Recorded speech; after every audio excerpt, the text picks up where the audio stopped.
Friday special എന്ന് പറയുമ്പോൾ നെയ്ച്ചോറും ബീഫും എന്നല്ലടോ, വേറൊരു സ്പെഷ്യൽ. നമ്മളെല്ലാവരും എല്ലാ വെള്ളിയാഴ്ച അൽക്കാഫ് ഓതുന്നവരാണല്ലേ.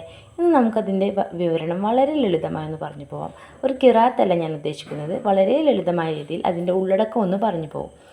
അപ്പോൾ ആദ്യം തന്നെ നമ്മുടെ സൂറത്ത് തുടങ്ങുന്നത് ഈ വിശുദ്ധ ഖുർആൻ നമ്മിലേക്ക് ഒരു വളവുമില്ലാതെ വക്രതയുമില്ലാതെ ഏറ്റവും നേരായ രൂപത്തിൽ എത്തിച്ച അള്ളാഹുവിനെ സ്തുതിച്ചുകൊണ്ടാണ്. കാരണം മുഹമ്മദ് നബിയിലേക്ക് എത്തിച്ച ഈ ഗ്രന്ഥം നമ്മൾ മനുഷ്യരാശിക്ക്, അന്ത്യനാൾ വരെയുള്ള മനുഷ്യരാശിക്ക് വഴികാട്ടിയായിട്ട് എന്നും നിലനിൽക്കുന്ന ഒരു ഗ്രന്ഥമാണ്. അപ്പോൾ അത് ഏറ്റവും ഭംഗിയായ രൂപത്തിൽ നമ്മളിലേക്ക് എത്തിച്ച അള്ളാഹുവിനെ സ്തുതിക്കുകയാണ് ആദ്യം തന്നെ. പിന്നീട് ഇവിടെ ഖുർആനെ പറ്റി പറയുകയാണ്. ഖുർആനിൽ പൂർണ്ണമായിട്ടും വ്യക്തമായി തന്നെ സത്യനിഷേധികൾക്ക് വരാനുള്ള ശിക്ഷയെ പറ്റിയൊരു വിവരണം നൽകിയിട്ടുണ്ട്. വ്യക്തമായ പല സൂറത്തുകളിലും എടുത്തു പറഞ്ഞിട്ടുള്ള കാരണമാണ്. അതുപോലെ തന്നെ സത്യവിശ്വാസികൾക്ക് അവരാഗ്രഹിക്കുന്ന രീതിയിൽ തക്കതായ പ്രതിഫലം നൽകുമെന്നും അത് ലഭിക്കുന്ന ഒരു ദിനത്തെ പറ്റിയും ഖുർആൻ വ്യക്തമായി തന്നെ പറയുന്നുണ്ട്. അതും ഇവിടെ ഓർമ്മിപ്പിക്കുകയാണ്. അതിനോടൊപ്പം തന്നെ ഊന്നൽ നൽകി വീണ്ടും പറയുന്നൊരു കാര്യമാണ്, അതെന്നെന്നും നിലനിൽക്കാനുള്ളതാണ്. ഇന്നോ നാളെയോ എന്ന പോലെ ഒന്നോ രണ്ടോ ദിവസത്തിന് വേണ്ടിയുള്ളതല്ല.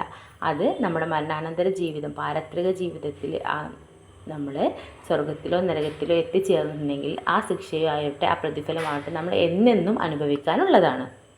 അതുപോലെ ദൈവത്തിന് പുത്രനുണ്ടെന്നും ദൈവത്തിന് മകനുണ്ടെന്നൊക്കെ പറഞ്ഞിട്ട് പരത്തുന്നവരെ പറ്റിയിട്ട് അവർക്ക് ശക്തമായ താക്കീത് ഖുർആനിൽ നൽകുന്നുണ്ട്. കാരണം കുൽഹു അല്ലാഹു അഹദ്, നമ്മൾ സൂറത്തുൽ അഹദിൽ അള്ളാഹുവിന് മക്കളോ അല്ലെങ്കിൽ അള്ളാഹു ആരെ ജനിപ്പിച്ചിട്ടില്ലെന്നും അള്ളാഹുവിൽ നിന്നാരും ജനിച്ചിട്ടില്ലെന്നും അള്ളാഹു ആർക്കും ജനിച്ചിട്ടില്ലെന്നും വ്യക്തമായി തന്നെ പറയുന്നുണ്ട്.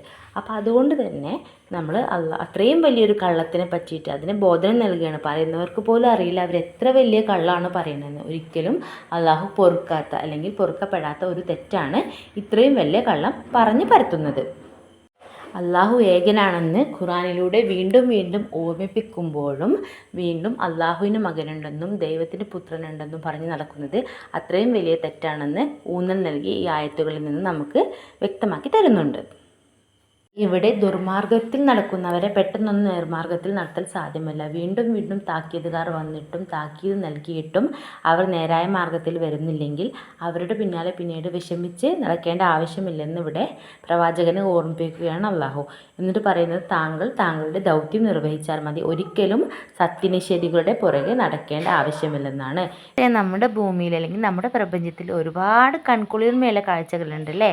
ഭൂമിയെ അലങ്കാരമാക്കുവാൻ വേണ്ടി അള്ളാഹു വളരെ മനോഹരമായി പലതും പടച്ചിട്ടുണ്ട്. നമ്മളെ ചെടികളാവട്ടെ, സസ്യങ്ങളാവട്ടെ, മലകളാവട്ടെ, പുഴകളാവട്ടെ, കുന്നുകളാവട്ടെ, എല്ലാം വളരെ മനോഹരമാണ് അല്ലേ. പക്ഷേ ഇതിന് അള്ളാഹു നമുക്ക് വെറും കാഴ്ച വസ്തുക്കളായി മാത്രം പണിതല്ല. നമുക്ക് എത്ര വേണമെങ്കിലും അതിനെ ആസ്വദിക്കാം, ഉപയോഗിക്കാം, എല്ലാം ശരിയാണ്. പക്ഷേ അതുപോലെ തന്നെ നമുക്കതിനെ പുറകിലുള്ള ദൃഷ്ടാന്തം കൂടി മനസ്സിലാക്കണം. എന്ന് വെച്ചിട്ടുണ്ടെങ്കിൽ അതിൻ്റെ തത്വസാരം എന്തിനു വേണ്ടിയിട്ടാണോ പടച്ചത് എന്നും അത് ആരാണ് പടച്ചതെന്നും ആ പടച്ചവൻ്റെ കഴിവ് എന്താണെന്നും നമുക്ക് മനസ്സിലാക്കാൻ കൂടിയാണ് എന്ത് ചെയ്തിട്ടുള്ളത്, നമുക്ക് ചുറ്റുമുള്ള ഈ പ്രകൃതിയെ ഇത്ര സൗന്ദര്യമായിട്ട് ഉണ്ടാക്കിയിട്ടുള്ളത്. അതുപോലെ ഇതിൽ ഗുഹാവാസികളെ പറ്റി പറയുന്നുണ്ട്. സൂറത്തുൽ കഹ്ഫിന് ആ പേര് വന്നത് തന്നെ എന്തുകൊണ്ടാണെന്ന് നമുക്കറിയാം. ഗുഹാവാസികളുടെ കഥയാണ് ഇതിൽ പറയുന്നത്. അതായത് അള്ളാഹുവിൽ അഭയം പ്രാപിച്ച് ആ ഗുഹാവാസികൾ ഗുഹയിലെത്തിയ കഥയും അവർക്ക് അനുഗ്രഹമായ ഒരു ഉറക്കത്തെ നൽകിയതും ഒരുപാട് വർഷങ്ങൾക്ക് ശേഷം അവരെ ഉണർത്തിയതുമായ ഒരു കഥയാണ് അതിൽ പറയുന്നത്. അതായത് അവരുടെ നാട്ടിൽ ഭരണാധികാരിയായിരുന്ന ആ രാജാവിനെ ഭയന്ന്, കാരണം ഇസ്ലാം സ്വീകരിച്ചതിൻ്റെ പേരിൽ അതിൽ നിന്ന് പിന്തിരിപ്പിക്കാൻ ശ്രമിച്ചിട്ടും അവർ പിന്തിരിയാൻ തയ്യാറായില്ല. അപ്പോൾ ആ രാജാവ് അവരെ കൊലപ്പെടുത്തുമെന്ന് ഭീഷണിപ്പെടുത്തുകയും മർദ്ദിക്കുകയൊക്കെ ചെയ്തു. അപ്പോൾ അതിൻ്റെ പേരിൽ അവർ അവിടുന്ന് രക്ഷപ്പെടുകയും ഒരു ഗുഹയ്ക്കുള്ളിൽ അഭയം തേടുകയുമാണ് ചെയ്തത്. ഗുഹയിൽ അവർക്ക് അനുഗ്രഹമായി അള്ളാഹു അവരെ ഒരുപാട് കാലം ഉറക്കിക്കിടത്തി. പിന്നീട് ആ ഭീഷണികളെല്ലാം അവസാനിച്ചതിന് ശേഷം ഒരുപാട് വർഷങ്ങൾ കഴിഞ്ഞ് ഉണർത്തി. അപ്പോൾ പലർക്കും ഈ ഗുഹാവാസികളുടെ കഥ വലിയൊരു ആശ്ചര്യമായിരുന്നു. പക്ഷെ അള്ളാഹു പറയുന്നത് എന്താ, അള്ളാഹു നമുക്ക് ഭൂമിയിൽ നൽകിയിട്ടുള്ള അലങ്കാരങ്ങളും ആശ്ചര്യങ്ങൾക്കും ഇടയിൽ ഒരുപാട് അത്ഭുതങ്ങൾ അള്ളാഹു നമുക്ക് ചുറ്റും ഒരുപാട് അത്ഭുതങ്ങൾ സൃഷ്ടിച്ചിട്ടുണ്ട്. പക്ഷേ ഈ അത്ഭുതങ്ങളുടെ ഒന്നും ഇടയിൽ ഈ ഗുഹാവാസികളുടെ കഥയൊന്നും വലിയ സംഭവമല്ല എന്നാണ് ഇതിലൂടെ നമുക്ക് വ്യക്തമാക്കി തരുന്നത്. കാരണം വിശുദ്ധ ഖുർആനിൽ ചിന്തിക്കുന്നവർക്ക് ഒരുപാട് ദൃഷ്ടാന്തങ്ങളുണ്ട്. നമുക്ക് ചുറ്റും സൃഷ്ടിച്ച് വെച്ചിട്ടുള്ള അള്ളാഹുവിൻ്റെ സൃഷ്ടികൾ, അത് സസ്യങ്ങളാവട്ടെ അല്ലെങ്കിൽ പ്രകൃതിയാവട്ടെ, പ്രകൃതിയിലെ മറ്റ് ചരാചരങ്ങളാവട്ടെ, മനുഷ്യനാവട്ടെ, മനുഷ്യനെ തന്നെ എത്ര തരത്തിലാണ് പഠിച്ചിരിക്കുന്നത് അല്ലേ. അപ്പോൾ ഒരുപാട് കാര്യങ്ങൾ നമുക്ക് എന്തിനെ പറ്റി ചിന്തിക്കുകയാണെങ്കിൽ നമുക്ക് ചുറ്റിലും ഒരുപാട് ദൃഷ്ടാന്തങ്ങളും അത്ഭുതങ്ങളും ഉണ്ട്. അപ്പോൾ ഇതിനിടയിൽ ഈ ഗുഹാവാസികളുടെ കഥ വലിയൊരു സംഭവമൊന്നുമല്ല. അതിൽ നിന്ന് ചിന്തിച്ച് മനസ്സിലാക്കാനുള്ള കാര്യങ്ങൾ അല്ലാഹുവിൻ്റെ ഒരു കാരുണ്യം മാത്രമായിരുന്നു അവർക്ക് ചൊരിഞ്ഞത്.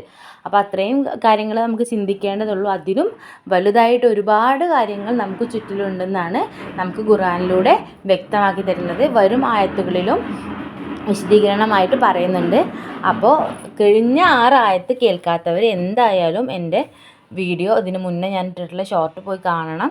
എന്നിട്ട് എല്ലാവരും ലൈക്ക് ചെയ്യണം, ഷെയർ ചെയ്യണം, സബ്സ്ക്രൈബ് ചെയ്യണം. ഞാൻ എപ്പോഴും സബ്സ്ക്രൈബ് ചെയ്യണമെന്ന് പറയാത്തതുകൊണ്ട് നിങ്ങൾ ആരും ചെയ്യുന്നില്ല. അതുകൊണ്ട് പ്ലീസ് എല്ലാവരും എൻ്റെ ചാനൽ സബ്സ്ക്രൈബ് ചെയ്യണം, എന്നെ മാക്സിമം സപ്പോർട്ട് ചെയ്യണം.